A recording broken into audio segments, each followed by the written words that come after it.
Hello guys, welcome back to yet another episode of Youth Inc. on Youth Plus Radio. We are passionate about inspiring youth and going beyond conversations. And today we have an amazing guest with us here, Brian Mwau. Yes. And so Brad, karibu sana. Thank you very much. How are you feeling today? I'm feeling great, feeling blessed, highly favored. Thank you for having me come to speak on this podcast. I'm very delighted. Awesome. Karibu tena na tena. Asante sana Youth Plus Africa. Karibu. Tell us, who is Brian? Who is Brian growing up, rather? Yeah. Okay. Go to the serious evil. Okay. So, who is Brian growing up? Brian growing up was just one hardworking, playful, jovial, at times what? Yes, anyway, so yes, Brian growing up was one jovial, happy, outgoing, friendly, young boy. I was born in Thika District Hospital. But then after some time, I think with my parents, we came to Nairobi, and then we went back to the village in Makueni. So I spent most of my early days, the ones that I can remember, in Makueni. I joined primary school at a boarding school at class 4. That is Vitale Boarding Primary School. I was there from class 4 all through to class 8. That's back then in 2004, thereabouts. And yeah, I had made some good friends. We had some good time with the teachers there, of course. Just very normal experience of a normal kid growing up, you know. Doing exams, teachers come in, doing revision, on our zile, you know, for all the questions that you've missed, you have to be given 2 strokes. And then by God's grace, I finished class 8. Then I transitioned to high school. I went to St. Charles Rwanga High School in Kitui. I was there for the 4 years of high school and finished my high school back there around 2012. Yes, and that's when now I can say I officially moved to Nairobi. But definitely, at times my dad would host us in Nairobi, but most of the time, because my dad is a normal, I would say he's a normal African Kenyan, truly Kenyan dad. Work in Nairobi Monday to Friday, then Saturday, Sunday, Monday, Sunday, Saturday is in the village. So that didn't beat any logic for us to come join him in Nairobi. So our best place to hang out together and, you know, to be able even to be instilled with the values of family was in the village. But once I cleared high school, I came to Nairobi, joined Jomo Kenyatta University of Agriculture and Agriculture and Technology, current campus. I was there for my degree course. I did bachelor's in IT. Also during this time, this is the time when I was now starting to get my freedom out from home. At times, you know, getting to spend more time with my friends, getting to meet my dad maybe once or twice in a month. But of course, it was a very good experience, and I remember also after there was one significant time during my growth was when I finished Form 4, just about to transition to university. I joined CITAM Go, and then they had a program called the X-Cans program. So you generally meet people who finish KCSE on the same year as you people, and it's a phase when you're waiting for your results. At the same time also you are anticipating what degree course do you want to pursue, which university do you want to go. So at that time I spent that time in church and also getting to go through the Word of God. I remember they took us through a lesson through the book of Timothy. And after that, I joined university definitely, this time around, fully aware of who I am and what I want. And by God's grace, by the time I was second semester, I joined student leadership. I became the departmental representative for the IT department, and a year later I became the academic secretary of JQuat, and that was pretty much my experience. And one of the biggest highlights in high school is from, as I mentioned, I'm from an average family, and average family here, I'd say, you know, we got the privilege in our family. My dad had a car. My mom is a teacher. My dad is a soldier. He works for the Kenyan Defense Forces. And, you know, it's just one, you know, lifestyle that it's not over there, but all your basic needs are met. And, you know, our parents, of course, did the best. I love my dad, I love my mom. They made sure that we had the best of education. And I remember one of the experiences joining JQuat Karen, my dad was dropping us to school, but 90% of my classmates were driving to school. So you're coming to an environment where you're used to, you know, this just normal, average family life. And then you're coming to meet people where, you know, people are doing things extra. And even others are even driving a better car than what your dad is driving. But out of that, what I learned was, in life, we are all presented with equal chances, regardless of where you come from, and you can be able to rewrite your story the way you want it to be. My dad gave us the best, and I always give him credit, and we love sharing and, you know, laughing about it. But what happened actually when I was in university, I came to the university, my dad driving me to school, but by the time I was finishing 4th year, I got out of the university driving myself. So this is what happened, is as a student leader, you, especially as academic secretary, we had the privilege of meeting the parents, or rather being introduced to the parents of students. And you know, if I meet your parent and you introduced me as the academic secretary of the school, you know, the parents tend to even share more information, mentor you more, and even if there are business opportunities, they're able to share. So in university, my first business to do, I started as a cameraman. So I didn't have a camera, but my good friend Eric had a camera. So what we did was, and he was not a people's person. For myself, I was a people's person. So what I did was we came into an agreement. You have the very good Canon camera. I am a good people's person. I'll look for the clients. We take the photos, you do the editing, then we'll split the cost. So that's how we started. And the business model in the university really worked well, because I remember most of our clients, again, were ladies. So we would take, if we give you 5 edited photos, that's 1,000 shillings. And in a day, or rather in a week, we'll get up to 10 clients. And that was really good money in the university. And then after that, I kept on knowing friends. I met one good friend who was doing law. His name was Benson.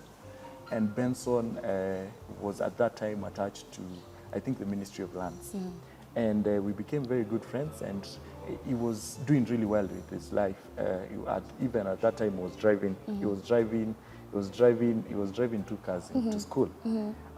So I picked an interest to what he was doing, and, you know, I told him we can team up, and maybe I can be able, because he is doing law and I'm doing IT, I can be able to bring input of what I know to his business, and we can partner. And we ended up being good partners.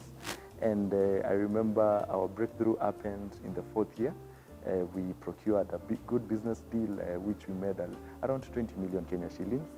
And that was the transition point, because I remember at that point I was we were living in Rongai. So we moved from Rongai to Runda. And at that time I was, I think, just turned 19 years.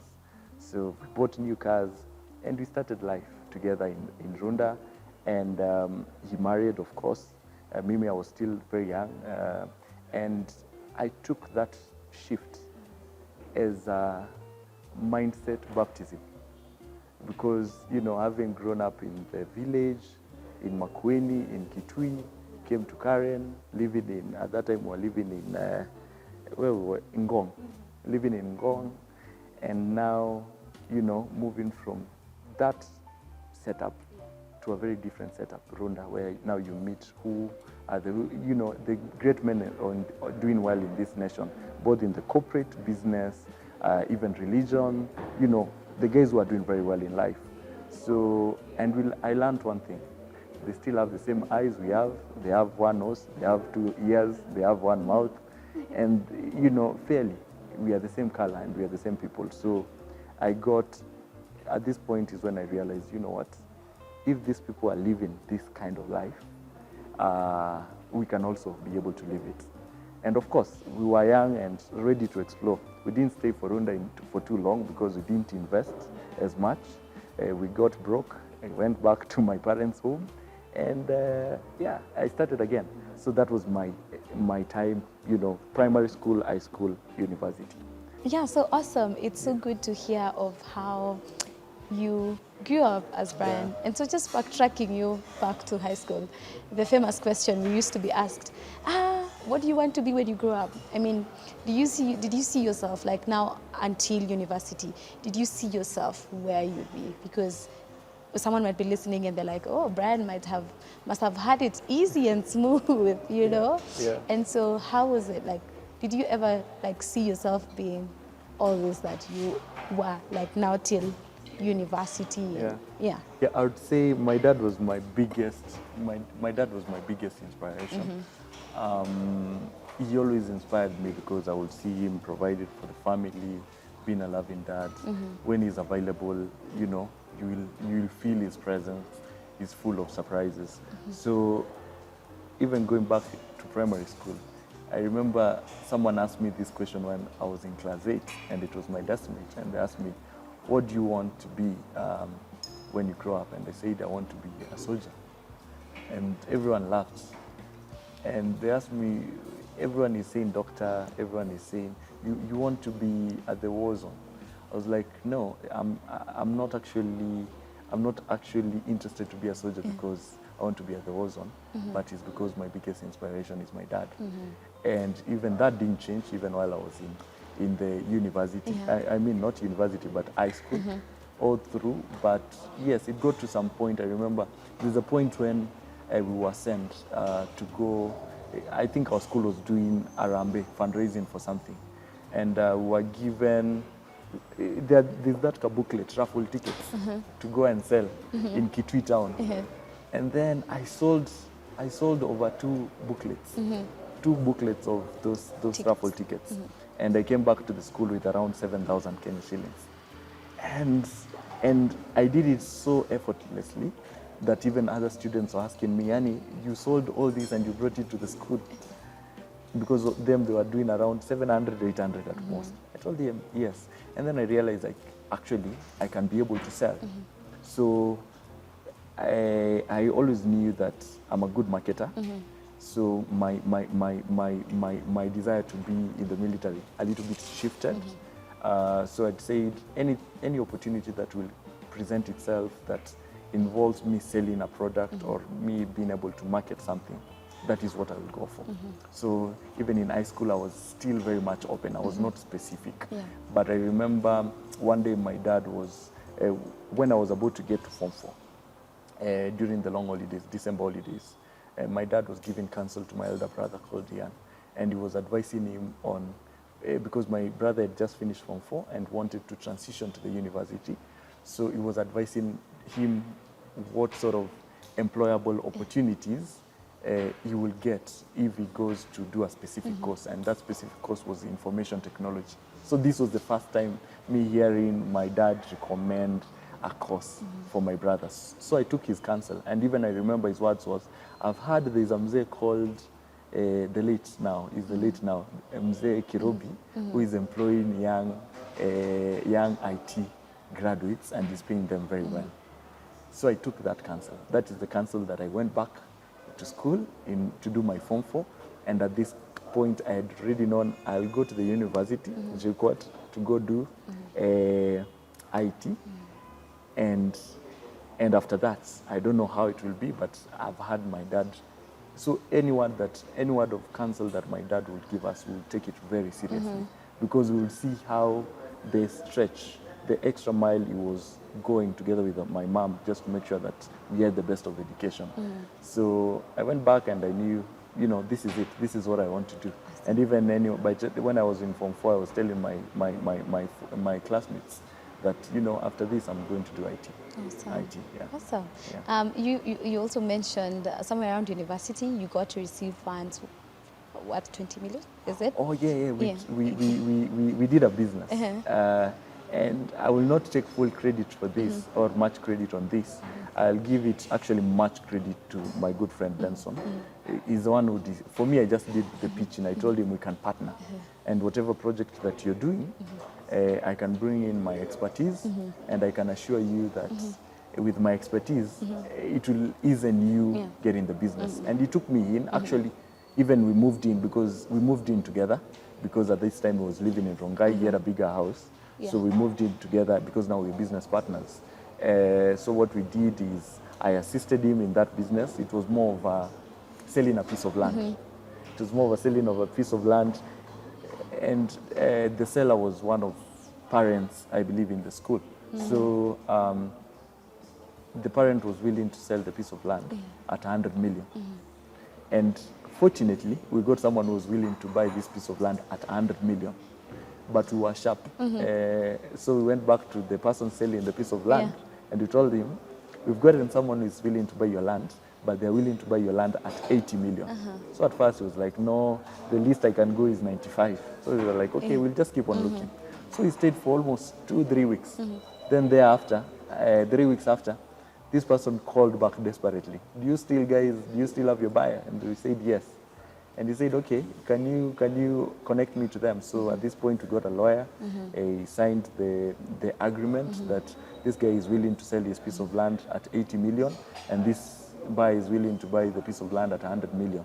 And we negotiated with the lawyer well that the lawyer will pay himself the 3% finder's fee of the 80 million. So any amount that we negotiate over the 80 million will be our money. So the lawyer received the 100 million, transferred the 80 million to the seller of the land, gave us our equal share, and that's life began. Yes. Amazing, interesting, quite interesting. And so now let's look into the transition. Now you from, let's say, now whatever you're focusing on in university, and now transitioning into now like the cybersecurity division lead now. How was the transition like? So the transition was not easy, or rather it was not automatic. What happened is, once I finished high school, I think it was during campaign season during that time. So and of course, I'm coming from a background of being a student leader. So I thought it's automatic. Now that you have been an academic secretary, you can automatically vie and become an MCA in the village. So, but we didn't have the resources. Also, my friend was also vying for MP Moranga. So, but as I told you, we didn't also account our finances very well. And as a result, we didn't have money to campaign. So during that time, I remember I was also part of the national team that was campaigning for the government that won during that time. And that year, pretty much we'll say we did politics.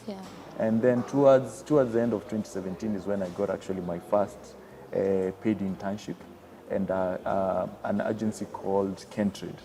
So I was there for 3 months. It's under National Treasury. I was there for 3 months, being paid, of course, from someone who has handled millions before.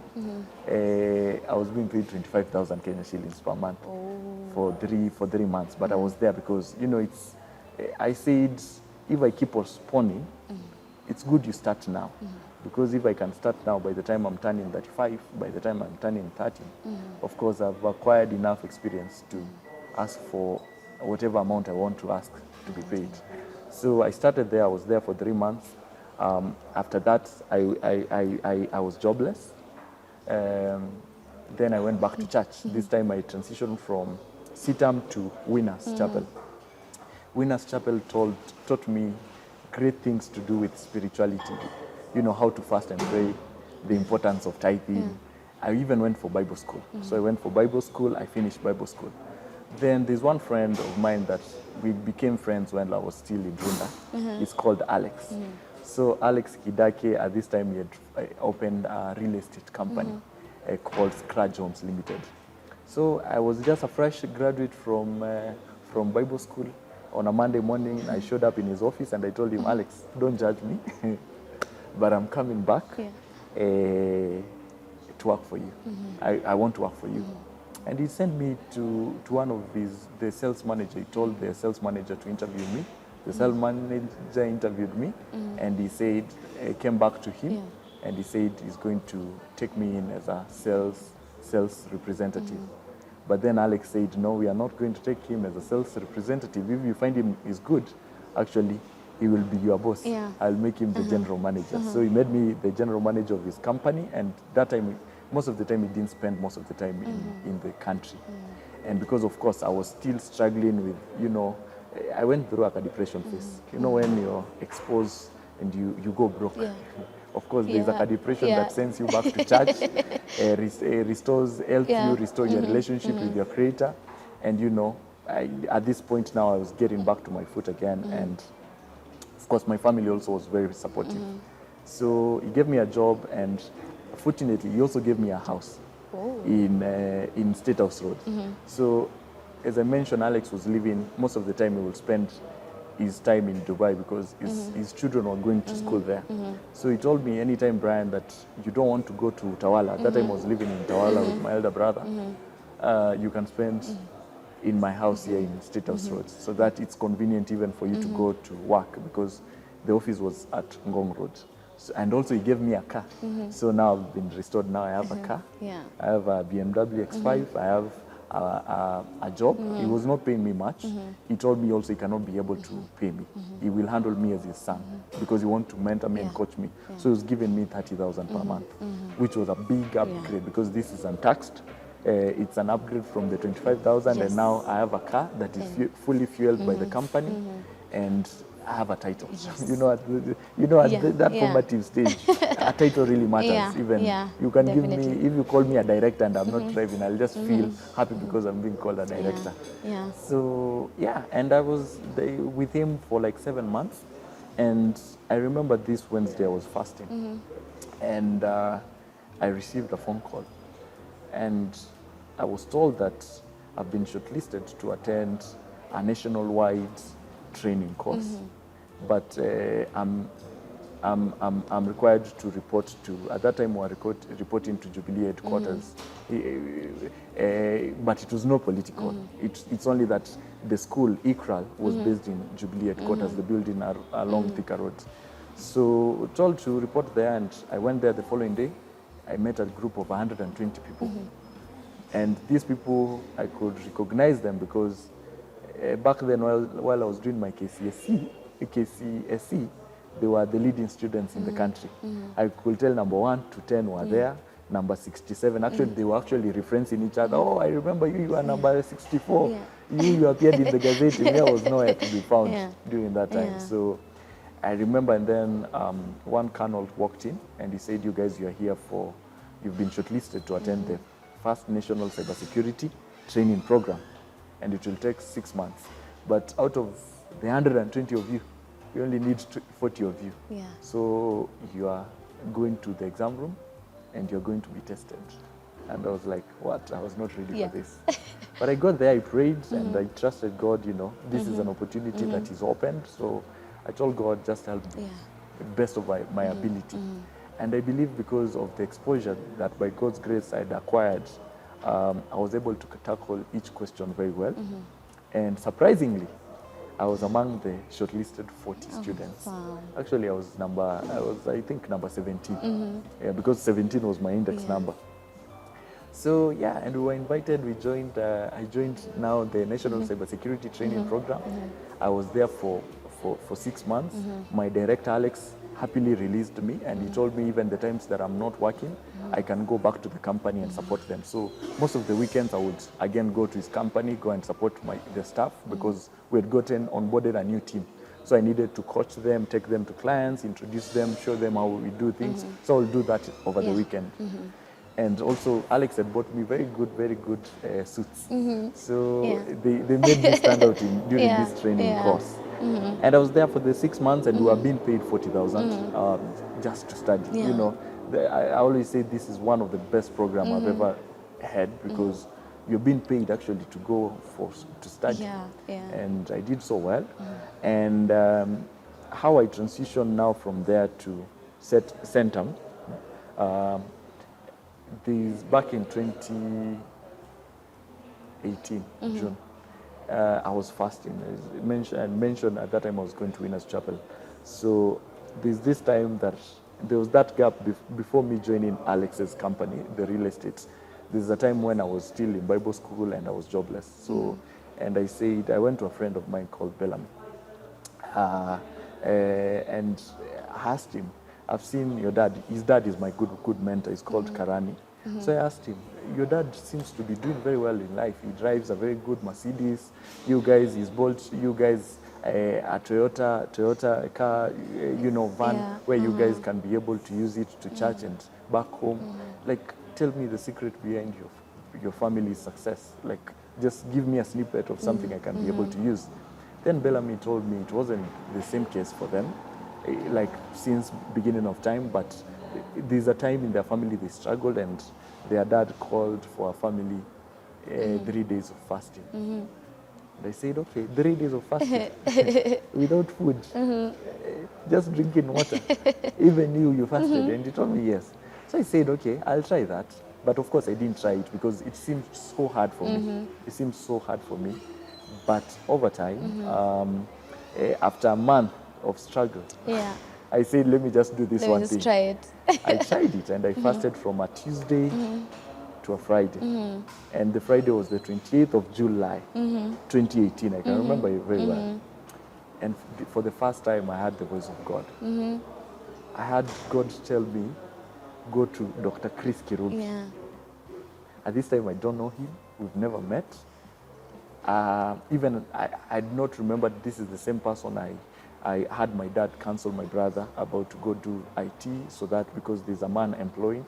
I was like, I don't know where he stays, but I'll just, because I'm fasting, this is the first time I've fasted for 3 days. I was expecting to have an encounter that I've never had before. Say, let me follow that what I've had. So the following day, I called a friend called Brian.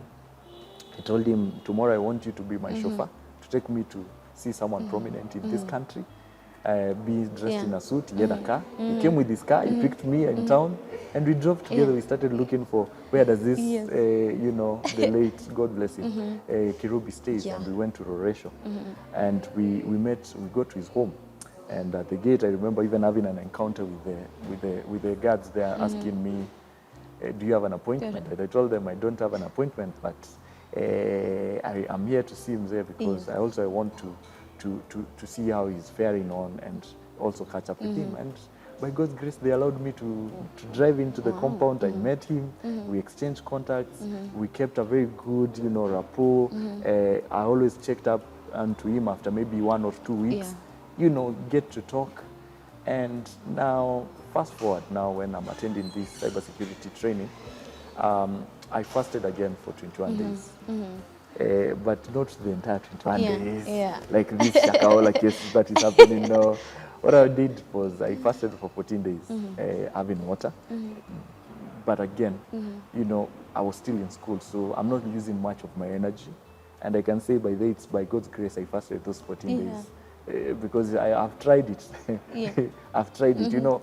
There's a time when you discern you can be able to do something because God will truly empower you to do something. So I fasted for 14 days with water, and then on the last 7 days I ingested vegetables. I used only to take vegetables. And this time around, God did not talk to me.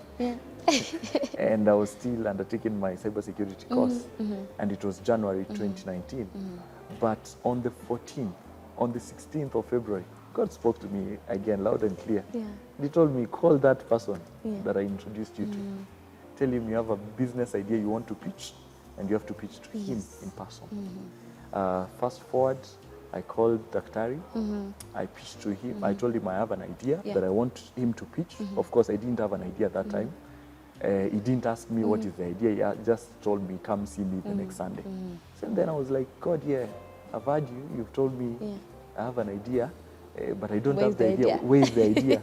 So he didn't speak to me on Yeah. a Saturday because I made that call on a Saturday. So on Monday, on Tuesday is when God revealed to me what idea Yeah.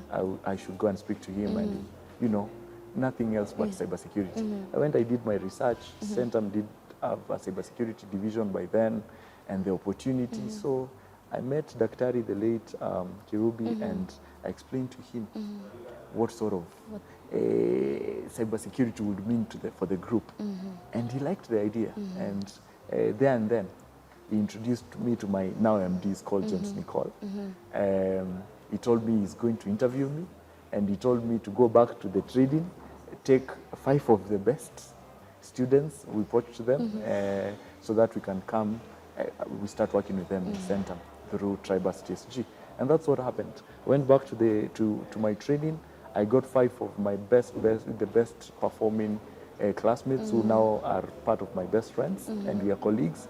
And immediately we finished the training in April, we transitioned to Centum as the other people got, of course, all the other people got jobs with government parastatals and all that. But for us, we moved to Centum. And now, of course, as a team lead, and we started our journey. And of course, that's also the time we got to launch Ajiry. There's a different story with Ajiry on how that started. It's all another journey. Yeah. And yeah, we launched Ajiry, and we've been, I can say that was my transition from now my graduation to my cybersecurity. So yes. Yeah, awesome. And if there's something that really comes out loud, is networking. Networking is key. Yes. Networking is key. And this is what even got you into the cybersecurity space. Absolutely. And so maybe help us understand, what is this cybersecurity? What do you get to do as a cybersecurity lead? So you know, the future of the global markets, and the future is data. Your data. Like right now, I'm sure part of the data you carry is personal data. Your financial data sits with you. You have a credit card or a debit card. You have even your health data is also very critical, because the only way even Kenya as an economy we qualify for IMF funding is because of the data that Kenya can be able to present, to pitch. The only way you can, you know, a business like even you know, a business like even Youth Plus Africa, how do you get partners? It's because of the data that you can be able to present to a partner, so as to convince them to come and partner with you. So, and how do you protect the data? So cybersecurity entails more of protecting confidential data. Awesome. From personal to corporate to government. Personal might be your credit card. You know, it can be frustrating. Maybe the next time you walk into a shop and you want to buy something and you find your bank account was hacked and someone took away your money. Yeah. So how do you protect that? You know, initially, before even cybersecurity became a thing, you know, Nigerians, our brothers in Nigerians, they were best known as Yahoo boys, because they used to scam people through Yahoo mail. So now the need to have people who are trained to protect people's data, be it personal data, corporate data, government data, or business data, came. And how do you do that? For example, if I'm running a system, like a financial system, if I go to a bank, they have a financial system. The system that knows that this credit card belongs to me and to this specific account, and this specific account has this specific balance, and this is the match I can be able to withdraw. That's a system doing that. It's not human beings. So how do you protect that system? So since that system was still built by human beings, it's still a human being who can come up on a way to protect that. And how do we protect that is, of course, you cannot protect 100% protect a system. What we do is just come up with avenues that can give an alert notice or a red flag, or can be able to decline, or can be able to send feedback or give a notification in case someone is trying to access information that they are not meant to access. So that's where now cybersecurity comes in. For example, again, if it's government data, of course, if our enemy, for example, gets data about how Kenya carries our military operations, Yes. what that automatically means is we are in a vulnerable position because our security has been compromised. Yeah. So how do we protect the information of our military operations? So Yeah. we need also a team who can be able to study the system that has been put together, identify the loopholes Yes. where someone can leverage and come up with a safety measure. Because a loophole will always remain to be a loophole. The only thing you can do is add a safety measure. Yes. Is it a firewall that you have to add? Is it, a two-factor authentication that you have to do? Like, for example, now, if you need to access your phone, Yes. I'm sure your phone has a password. Yes. That's a level of security. Maybe your phone has a biometrics. That's another level of security. So loopholes will always be there. It's only just coming up now with avenues on how to protect someone who is not authorized to access that information from actually having to access it. So that's what cybersecurity is all about. Okay. And it's an interesting field. And of course, also it's a tempting field because you are trained on how to hack. For you to be able to prevent hackers from accessing a system, you have to be the best hacker. You have to know how to hack. Yes. Actually, how do you hack a bank? Yes. Yeah.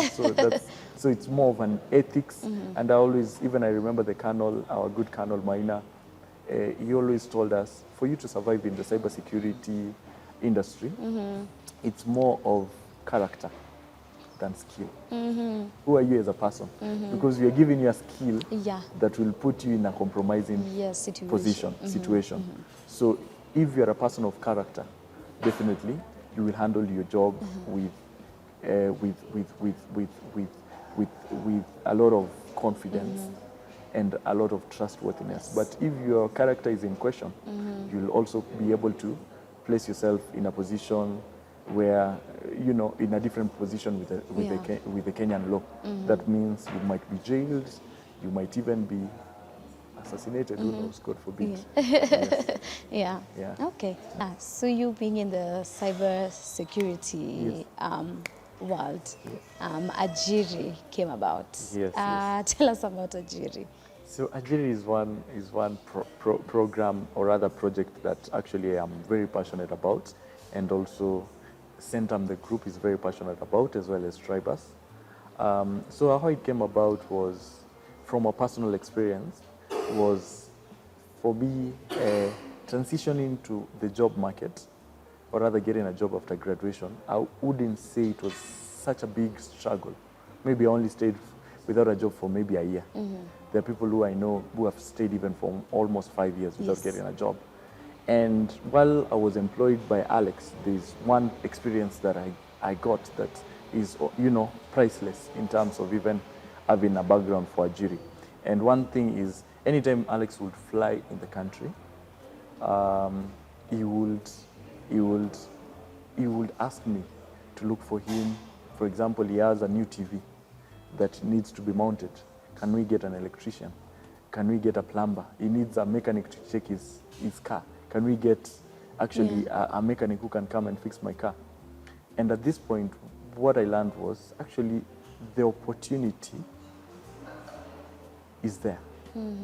But the people who have the opportunity, they might never have an opportunity to meet with the people who have the opportunity. Yes. Because Alex had an opportunity.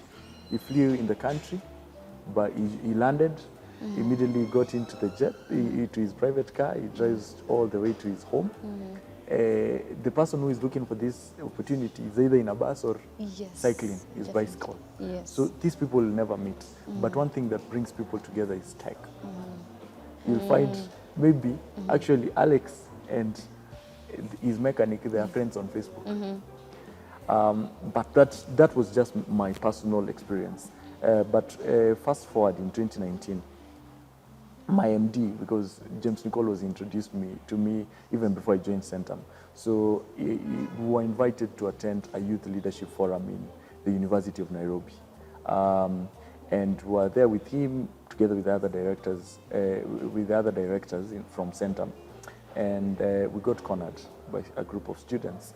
And that time, Centamed signed an MOU with the National Youth Service to help the National Youth Service graduates to get jobs. So graduates came and asked, we've seen what you guys are doing with the NYS. What about us, the graduates? What is the corporate doing to assist the youth get jobs?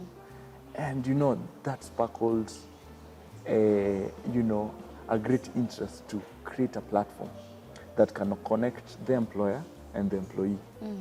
Just to connect, not to be there to solicit funds from the youth or what. Yeah. You have opportunities, yes, post them here. You're looking for opportunities, check them here. Yes. And what the other thing that really seconded this idea was, again, you'll find opportunities, government opportunities, most of the time they will be advertised in a newspaper.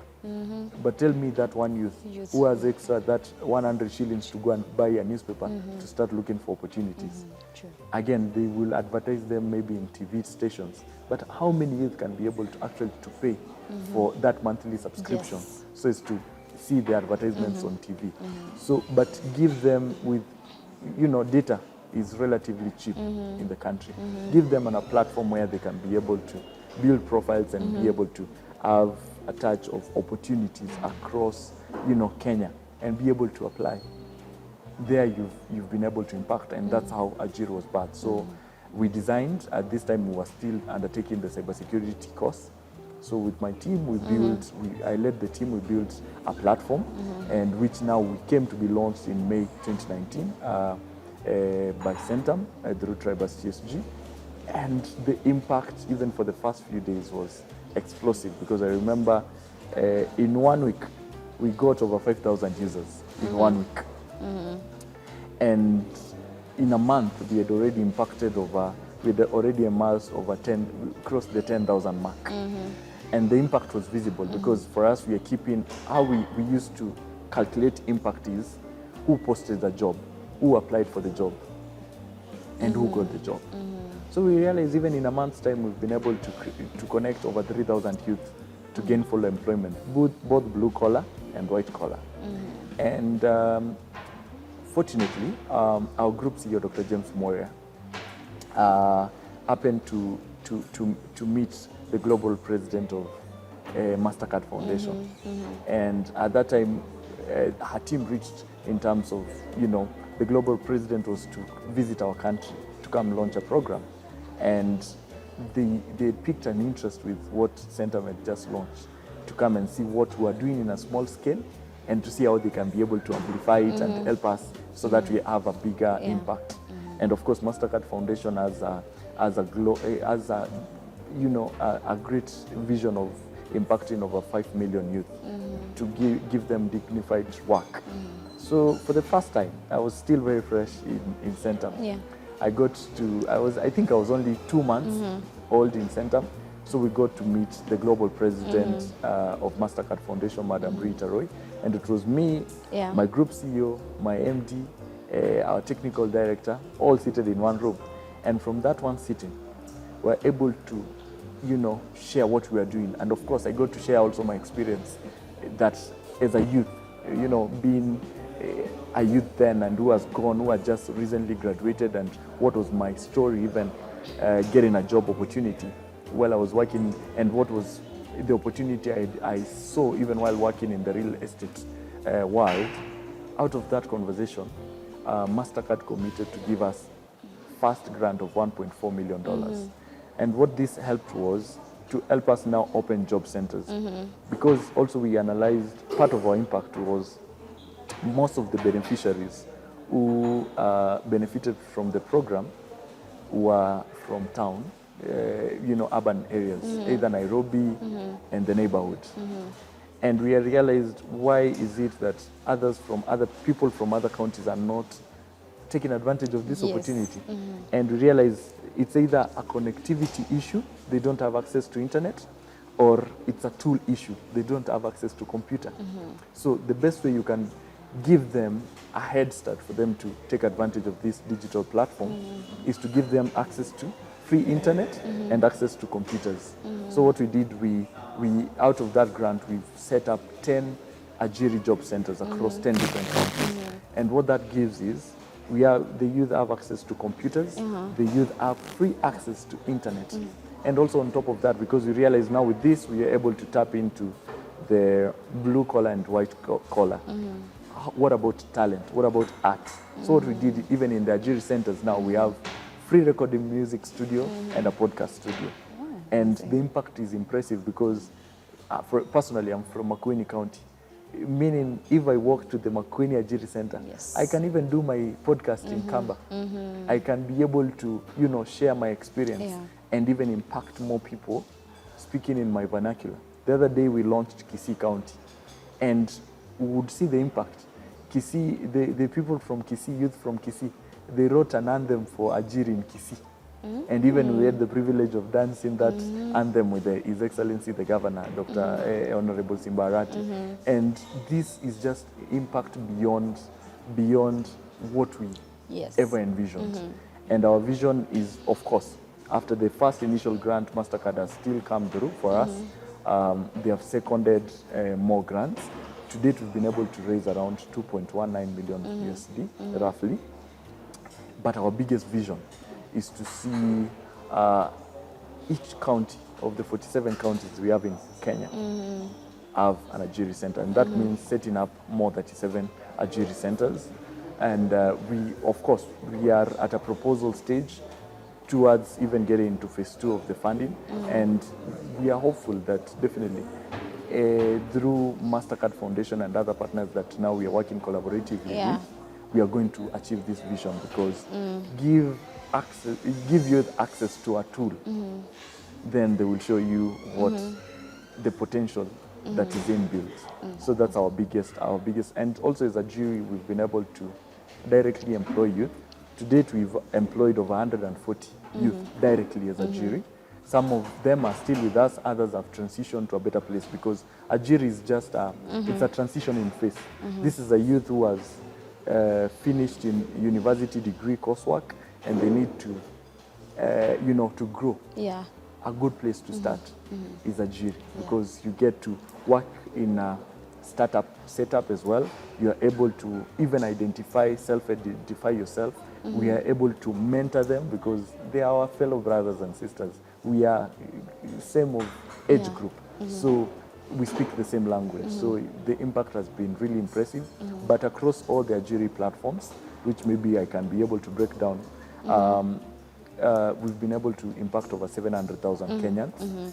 And that's also the impact, the initiative also that gave us a big stretch for this impact to happen was the zero contact distribution system that we launched during COVID. So what we did was, there was a stampede that was reported in Kibera during COVID that, people were called to go get food. And then because of, the grumbling and 2 people ended up losing their lives because of the stampede that happened there. And again, COVID changed all odds. We cannot distribute food the kienyeji way, lack of a better word, but the traditional way where, we call people, tell them, make a line, let's give you food. No, because now there you risk contacting the virus. So what we did is we came up with a platform that we can be able to identify the beneficiaries, and from our system, it sends them a message telling them that they are, number one, been highlighted or rather been shortlisted as people who are going to benefit from the food program, and it will give them information of where to come pick the food program, food aid, what time, and what to carry. So they will just show up with a text message that was generated by the zero contact distribution system. We verify and we give them the food. And what that brought is accountability again, because you will find most of the time even some of this aid food that was being given, at times it was being sold, but now it brought accountability to NGOs, to governments. They can be able to account and showcase, actually, we've been able to reach out to 400,000 people, and these are their names, and you can contact to verify that they've been able to get food. So that's what we've done so far. Awesome stuff. So here we have 10 counties, 10 job spaces. Yes. So let's say, for example, a youth who is not coming, who does not belong in the 10 counties, and who'd want to plug into Ajiry, how would this person be helped? A youth who doesn't want? Let's say, for example, now it's 10 counties and 10, which equals 10 job spaces. Yeah. But there's this one who does not belong to any of the 10 counties. How do they plug in into Ajira? We have Ajiry is our online platform. We have a progressive web app which is fully accessible via the internet. And all one has to do is to go type www.ajiry.com. And you definitely sign up, and you can either sign up as an employer or an employee.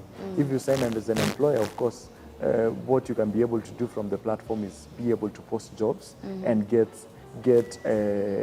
people apply for that job, and you get their resumes. If you apply as an employee, what you can be able to do is you'll have access to jobs that have been posted, and you'll be able to create even your digital bio automatically by clicking, and also upload your CV. The importance of that is anytime you see a job that matches you and you click apply, automatically your CV is transferred to the person who has posted the job, and they can be able to download your CV, review the CV, and contact you directly. So as we are just a connecting platform, we connect. That's our core. Awesome. We connect. Awesome. And so Ajira's niche is Ajira's niche is IT, healthcare, there's education, and then there's like a button that says others. Yes. This others, what is in this others? Is it creatives? Is it talent? What? Yeah. So yes, we cut across both the blue collar and white collar, and that's where, and also mentorship, and that's where healthcare comes in, because mental health is, in our era, digital era, Yes. There are so many things that can make you get into stress. So we do a lot of mentorship, coaching, and also job placement. But on top of that, again, we support art and talent. And art and talent here is, for example, we have a very good team from Makueni called the Makud. So the Makud is just a team of young people who met, and they have been able to form a music group, and they are now recording their music from the Ajiry Center. Awesome. They will be soon launching their album. So we are supporting them, and also definitely we have partners that who have started coming in, because as Ajiry we've only solved one part of the equation, enable the youth be able to produce content. Yes. But after this content has been produced, how do we distribute it? Because out of distribution is the only way we are going to make it sustainable. That's the only way. This youth and these people in art will be able to get revenue from their talent. Yes. So we are still partnering and also welcoming more partners to come work with us, so that once we produce this content, how do we help it be heard out there? Awesome. We've partnered with radio stations, TV stations, but that is still not enough. That is We still still have, we're still looking for more partners. Again, also, they have the ability to go record music, but they don't have a video. So also we are looking for partners who can come and help them even produce videos for their artwork. And it's a man take, man give society. Encourage collaboration. If I'm artistic, I can sing or I can draw, and this is what I can be able to do. You have access to the market. How can we trade? And we make sure that we both benefit. Out of the revenue we generate, you can take your share, I can take my share. By, we've seen this model working, and we are hopeful. By the time we open those 47 Ajiry centers, we will have put the Kenyan youth to the level where the Nigerians youth have gotten to. Awesome. And you've mentioned that you have platforms for people to come and create content in your centers in the 10 counties. Yes. Is all this for free? Yeah, all this is for free. For example, even we have an Ajiry center at the Two Rivers Mall. It's an open space. Okay. You walk in there today, you'll find youth coming to take advantage of the space, either to do business meetings, either to do their art, either to do business proposals, or as a e-meetup. Others who are working remotely and they don't have the ability to pay and go, work from somewhere. They can be able to come take advantage of the working space. And what that does, it brings the youth together. It brings the youth together and enables the youth be able to learn. Super, super. Yes. And so now that we've been speaking matters youth, what would be your parting shot to the youth today? Yes, both urban, rural, privileged, not privileged. What is one parting shot that would actually cut across to youth in general? My parting shot to the youth is the youth the youthful stage is a very critical stage in life. This is the critical space where you learn, where you build, where you take advantage of opportunity, Yes. where you take risks, where you get mentored, where you make mistakes, Yes. and have the ability even to come out of your mistakes. For example, even me growing up, there are times I've made crazy mistakes. Yes. But what gives me that advantage to be able to bounce back, to bounce back, reinvent, pick the lesson and run is because I'm a youth. So take advantage of this opportunity and this age when you're a youth. Don't spend a lot of time feeding on content that is not helping you. Start reading books. Yes. Start connecting, start making friends, start, going to meaningful places. Yes. Don't just party, go out, go drinking. Everything that you do, Yes. make it count. Ask yourself, how is it adding to my future? Among your 10 friends, ask yourself, how many of these friends are tied to my destiny? How many can cancel me? How many can I pick lessons from? It's not a must you have friends. You can actually be a lone ranger, and you even connect with people on YouTube, Yes. free resources. Yes. Watch podcasts like this where you can be able to pick a lesson.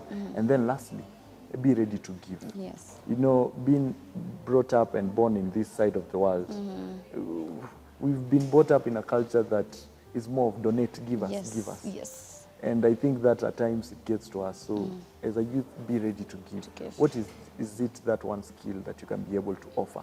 Offer yourself for service.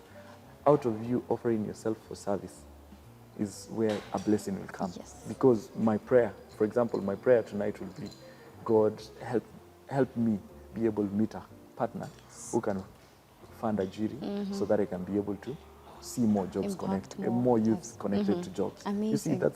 that's a powerful Yes, prayer. yes. I'm not praying for self.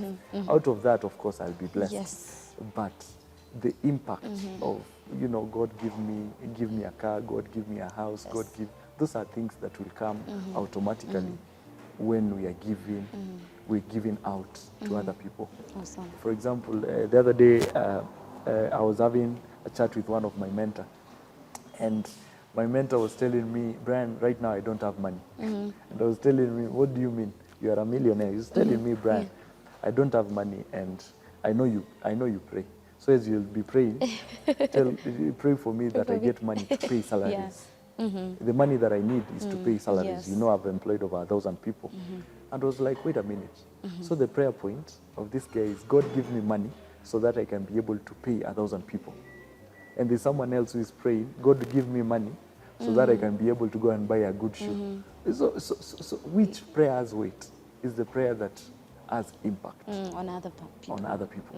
So that for me, that was a game changer of a Awesome. mindset Awesome. for the youth. Yes. Awesome. And so, yes, guys, you've had it. Kuna kazi. And Ajira is here to hold you back, to hold your hand. And so kindly don't forget to like, comment, and to subscribe. And in case you have any questions, please be sure to pin them in the comment section. Thank you. This has been us for the day. Yes. Thank you very much.